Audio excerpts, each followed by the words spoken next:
why they didn't follow his instruction. He's not going to be pleased, I guarantee. So let's just follow these simple instructions, do the right thing, and Krishna will take care of us. It's so simple. Huh?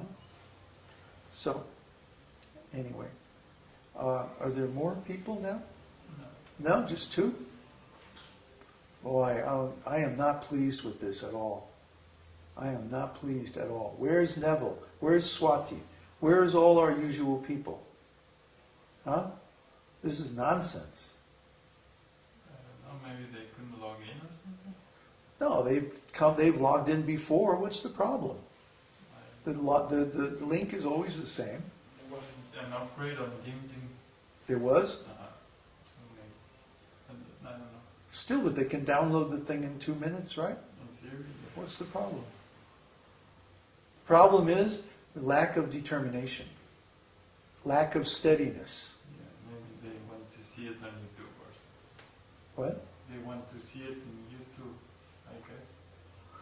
Well, I don't know why they can't come on the thing when it's live and then they can ask questions and everything. Yeah, huh? This is not a spectator sport. This is something you're supposed to participate in. Huh? That means you come to the live satsang. What's the problem? I don't get it. What's with these people? Huh? They want to watch TV instead of participating in the live satsang with a self-realized soul? What's wrong with you? Huh? You need a head examined or something. Or you need to examine your own head. Huh? Why are you avoiding getting involved and participating in this discussion?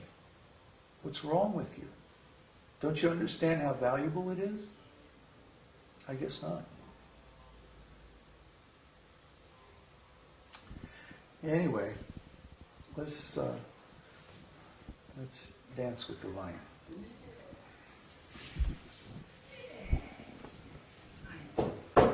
Whoops.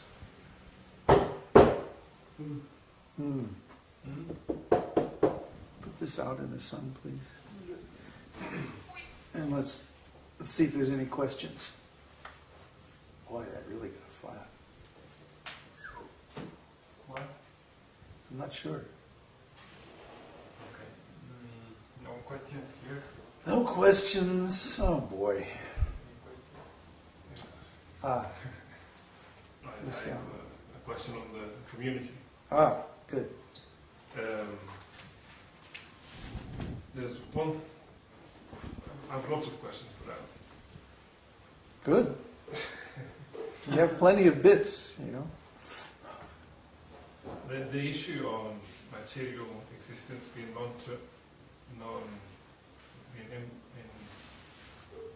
non-permanent. Yeah. So when we are developing a project for this material world, that project is also non-permanent. What's non-permanent about it? For example, building an agricultural community. That agricultural community one day will finish. I will pass away. So that sort of makes it doesn't sort of. You're not seeing with the right eyes. Give me the camera. You're not seeing with eyes of wisdom. You're seeing with material eyes. Huh? This instruction to make a community based on karma yoga is in the Vedas. It's in the Bhagavad Gita. So the instruction is eternal. I mean, is there ever a time when it's not a good idea to be self-sufficient and independent? Is there ever a time when it's not a good idea to be strong and have the tools of your own subsistence available to you? You see? This is an eternal instruction. It's always good. It happens to be very, very good right now because the whole system that everybody's living in is falling apart. But at every time and in every place throughout history, it has always been a good idea to have your own food, to grow your own food. So, this is an eternal instruction. So if we follow an eternal instruction, then the result of following that instruction is also eternal in quality. You see? Varnashram dharma is the technical Sanskrit term for what we're doing. Varna ashram. Varna means the means of livelihood. And there are 4 varnas. Brahmanas earn their livelihood by intellectual and priestly work. Kshatriyas earn their livelihood by administration and keeping the peace. Vaishyas earn their livelihood by economic development and farming. And Shudras earn their livelihood by serving, the other 3. These are natural. They're not artificial. They're present everywhere. We always, everywhere we go, I've been all over this planet in so many different countries, and everywhere I went, there's an intellectual class, a political class, an economic class, and a worker class. Everywhere. It doesn't matter what you call them. They're always there. There's always a certain class of people who are naturally inclined to run businesses. There's always a section of people who are naturally inclined to administer organizations and to engage in politics and warfare. There's always a class of people who are into learning, knowledge, intellectual activities like writing, and the priestly duties of religion. And then there are all the rest, the other 90% of the population who can only serve. But these are present everywhere. In every, you go to Borneo, to the headhunters, they have these 4 classes of people. And you go to New York and to Central Park, and they have these 4 classes of people. And you go look around here in Chile, and they have these 4 classes of people. They're everywhere, even in so-called Marxist or communist countries. They still have workers, administrators, people who run business, and intellectuals. Even though they try to create a so-called classless, artificially classless society.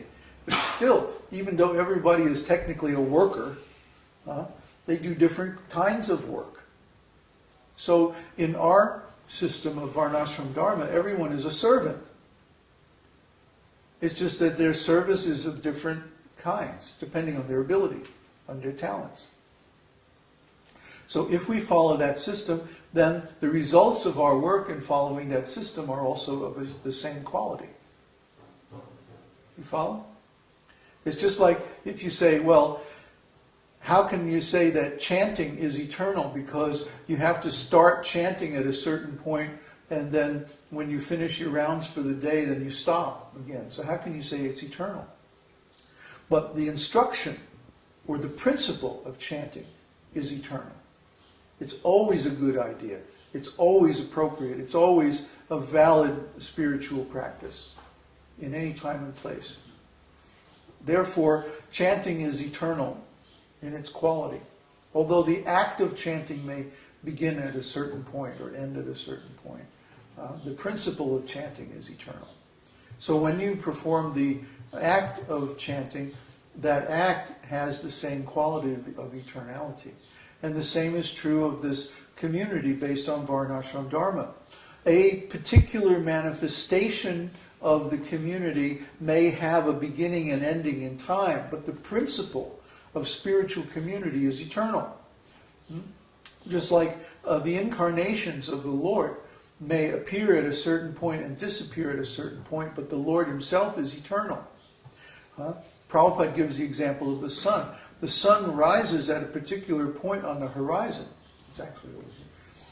And then it goes across the sky and it disappears at another specific place on the horizon. But the sun is always there. It's just that sometimes you can see it and sometimes you can't see it. Similarly, this principle of spiritual community is eternal. It's just that it manifests at a certain point in time, and then again it disappears at a certain point of time. But the community and its effects are eternal. In this case would be the disciplic lineage, because that's eternal. Mhm. Or, The principle of parampara, of disciplic succession, is eternal. Even though I may not know anything about it in the beginning, and then when I meet my guru, I become initiated into the parampara at a certain time, a certain date, and then spend the rest of my life in service to the parampara. Still, the parampara itself is eternal. Even though before Srila Prabhupada came to the West, there was no disciplic succession from Lord Brahma in these countries, in the West. But that doesn't make any difference. It's just that the manifestation of that principle has a certain beginning and end in the Western countries, in the material world.